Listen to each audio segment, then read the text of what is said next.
Waheguru Ji Ka Khalsa, Waheguru Ji Ki Fateh, and welcome to another episode of Mental Health Matters, where we openly talk about mental health. My name is Harpal Singh, and today we're going to be talking about a very, very sensitive topic: grief, loss, and potentially borderline even death as well.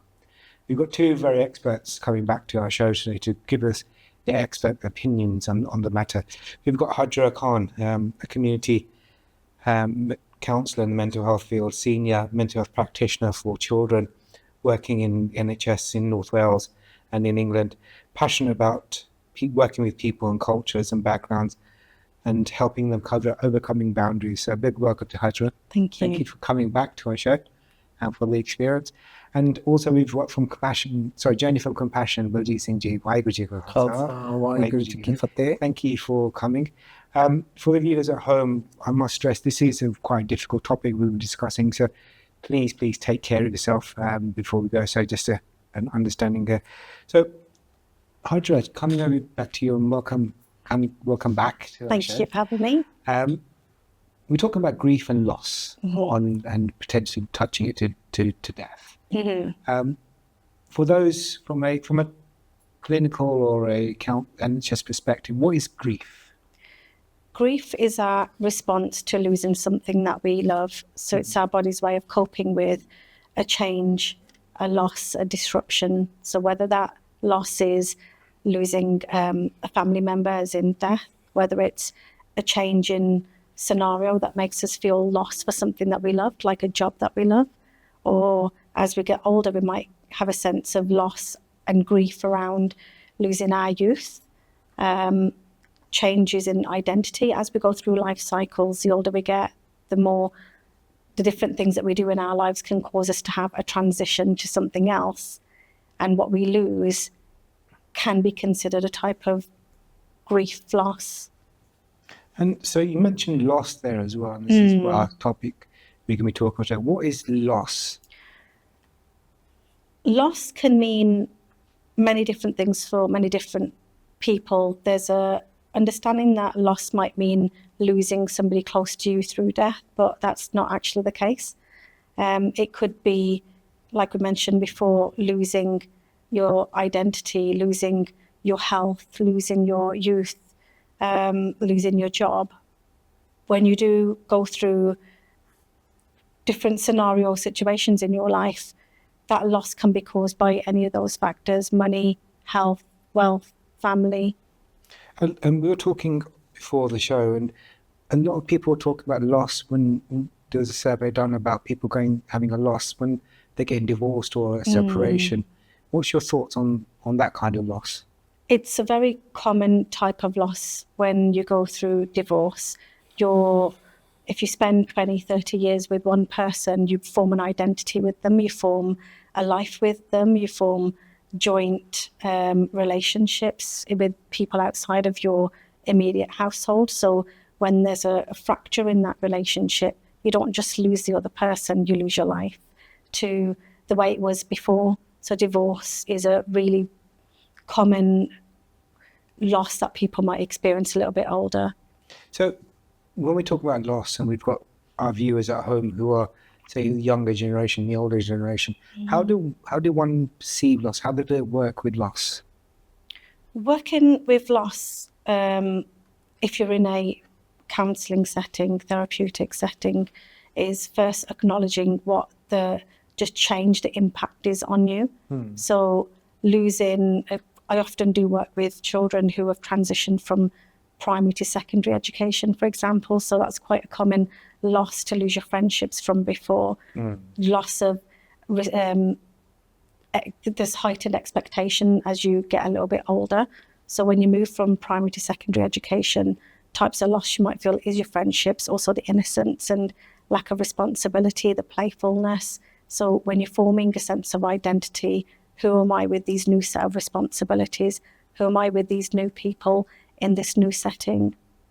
Baljeet, coming to you and your thoughts on grief and loss, especially for those who are the slightly elder generation. Gurbani talks about this subject intensely, where we've spoke about in the previous episodes about anxiety and where these topics are mentioned, but when it comes to loss of things, Gurbani uses such terms like, it asks us a question, "Kis naal kiche dosti?" With whom should we make friends with? Sab jag chalanhar, that this whole entire creation is in constant movement and nothing is ever forever still, because that is the nature of creation itself. So it constantly brings this truth to our awareness. So you've got then lines like Jo Upajo, So Binasaha, that whatever has been born, whatever's come to exist, also one day will come to an end. And then that can be broken down. Ultimately, again, when somebody will read something like that, their mind often goes straight to death. But like Haj has explained here, and in so much detail and articulated so well, that loss comes up in so many different forms. And one thing that's again stuck out for me, you mentioned about losing your youth, and that can happen at so many different stages of your life. So again, Guru Tegh Bahadur Ji says, Tarnapo Eohigyo, that I didn't even realize where that time and that youth just went and it's gone. And these things we don't often frame as loss. So I think we're, as a community, sometimes where the Sikh community is concerned, I think, I'm not sure how it's like in other communities, but I think one place we could potentially lack is not holding space for people to actually go through the process and the emotions of experiencing that loss and the emotions that initially come up for that. Because there's this direct expectation for us to be at a certain spiritual status just because you have the title as being a Sikh, where, you know, it's okay because, you know, you're expected to be in high spirits, or, you know, the term Chardi Kala comes up, and the term Pana, being in Pana, acceptance comes up. I think we've got to get used to more looking at things as a process and not with this expectation just to be there at all stages of these different forms of loss that occur in our life. Again, for example, I always like to bring it to something close to home and relatable. Like my sister, she was in the same job, I'm going to guess it's around 20 years, something along those lines. So around 20 years at the same job, and recently she's no longer in that job. And she felt this sense of grief from the loss of, it was such a huge identity that she was carrying, part of her life. So there's a line that is very dear to me then that helps to hold that space. And that line is where it says that Sukh Dukh Sach Karte Prabh Paas. So Prabh is referring to Vaheguru, to God, or we could say, use the word, that consciousness. And it says that whatever it be in your life, whether it's Sukh, so whether it's a time, something that you perceive as something positive that's happened in your life, or it's Dukh, or something that you perceive that is negative and you're experiencing pain and suffering through that, and that could be loss. And it says Sukh Dukh Sach Karte Prabh. It doesn't say run away from it. It doesn't say pretend you're not feeling it and pretend you're in this state. It's saying, but actually put it before that consciousness, which means be careful that you don't get consumed by it, but also allow the process to take place as well. So that could mean, first of all, acknowledging that, yes, I am feeling hurt and it's okay, and sitting with that for a moment. And that moment could be a day or 2 days. And then you use whatever support you may need, because that might not be enough. And then it might be that you, again, reach out to a community, friends, or the likes of Hajj, a therapist, a counselor, that you can help make sense of what you're emotionally experiencing and going through.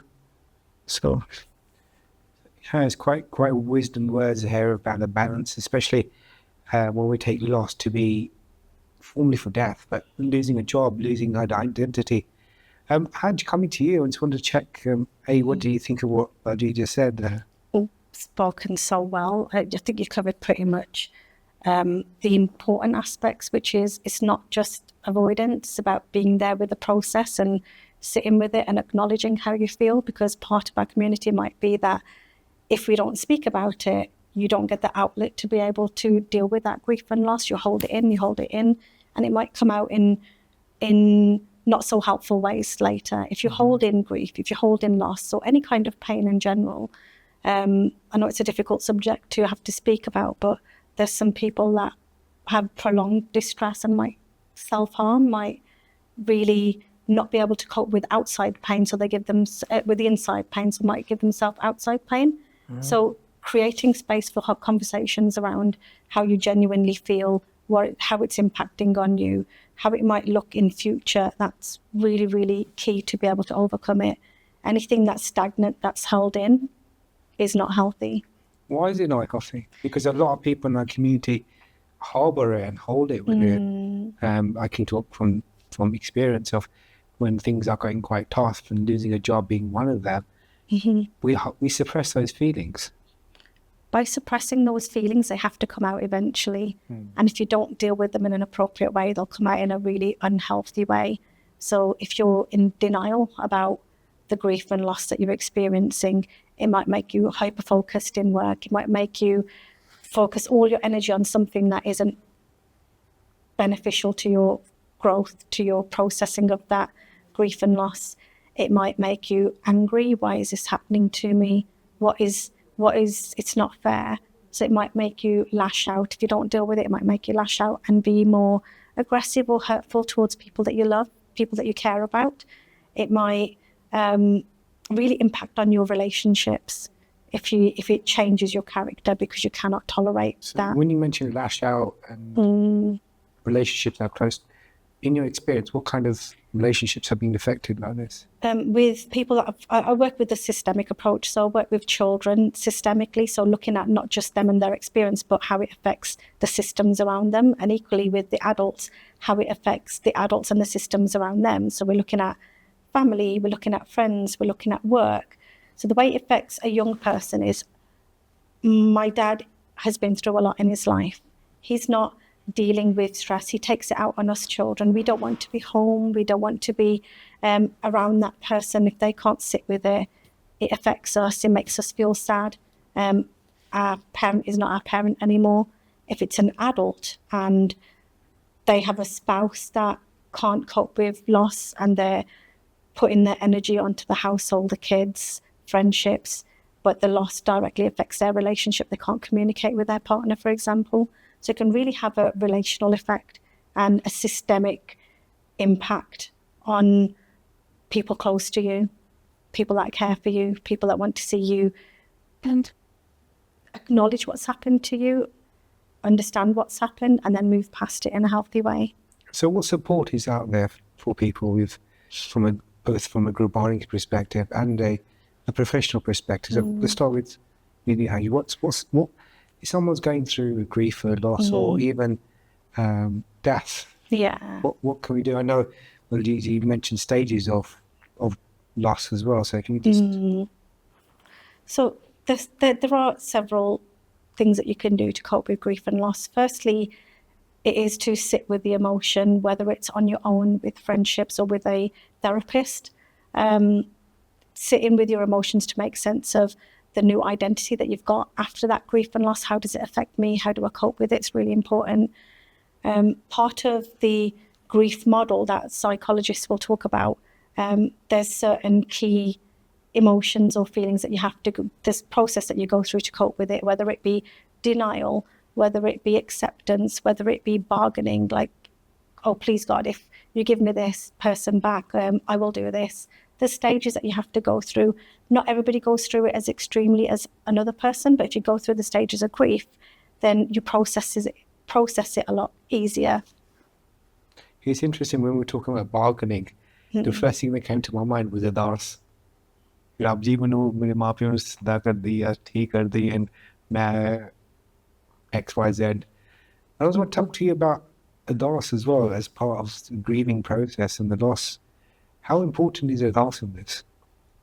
So if we look at the word ardas, so the word arz, again, it's a Persian word which means to put a request forward or have this heartfelt plea. You could even translate it as a cry out. And so then das means to do it in a humble manner. So where you humble yourself and you put this plea forward. So what you're really doing is, if I was to put it into modern terminology, I would say it's communication with the higher self, with the divine, and you're also reprogramming your subconscious mind through an ardas. Because what you're doing in an ardas is you are saying how you would like to come out of this going forward. That could be saying in an ardas, obviously this isn't about saying give me that person back, and an ardas is give me strength to come to a place of acceptance. I might not be there yet, I might not have processed it yet, but I want that strength to be able to get there. So what you're doing is then you're setting that intention that you're not going to remain in that deep state of grief, and you're saying that it's okay where I am for now, but I definitely want to work through this. And that's how I see the ardas process, is you're almost just making sure and that's the system that the divine has made for you to give yourself that strength and power to plant those seeds within your own subconscious mind, and in the presence of that divine to give you that strength to walk forward. Yeah, beautiful input there. Yeah. Harjan, coming back to you and coming back to seeking that support, how easy is it to see someone like you in both either NHS or a private setting? What's the procedure? How can one do it? And I know loads of people at home will probably be thinking, this is a personal thing, I can't do it with someone else. Yeah. What do you say to someone who is in that position or that thought process? It can be difficult talking to loved ones about what you're going through if you're worried about upsetting them. So seeking help is a really wise decision to make. Like you said, there's two options. If you go through the NHS, the process would be to go to your doctor, explain what you're going through, and they would make a referral to a service, whether it's a local service or if you decide to go private, then there's loads of different approaches that you can take to get private counsellors or psychotherapists. There's grief counsellors that are advertised online. So there's a website called Psychology Today. You could find hundreds and hundreds of practitioners, and you could just find somebody that would fit your model of working. So whether it's private, looking on websites like Psychology Today, whether it's going to your doctor, or whether it's knowing somebody that's reached out to help before and knows a counsellor, word of mouth, or there's community groups as well, support groups. So there'll be grief workers, grief counsellors as part of a local community group that you might be able to access. I know there's one in Warsaw, for example, in our local area, but there'll be an equivalent wherever you live. Buddy, I'm just going to talk to you about, as someone I was talking about before the show, and he was talking about his Sikhi and how he's lost his Sikhi. He's not meeting right Sangat, family were into Sikhi and more into more cultural things. How is that? How can someone return or work through their loss of their faith, their identity, and their purpose? The first line that comes to my mind is Sangat ka gun bahut adhkai padsu anghan ko utare. What that translates to is that the effect of your company is very deep, it's profound. Sangat ka gun bahut adhkai. So we know key to remain on this path, on our spiritual path, is your company. And first of all, how do you get that? Where do you find that? And I'm going to plug my organization here is Journey of Compassion. And I'll tell you why. Is because I feel that's a gap that we bridged, and we try and provide that for people. So that's like literally every Sunday, 6 p.m. UK time online. We've been doing this for 3.5 years, and we've probably missed about 5 sessions. And that's because I'm literally traveling and we've got no network. Or you're on Sangat TV. And I'm it's going to be done today as well. Okay. So like we don't miss it.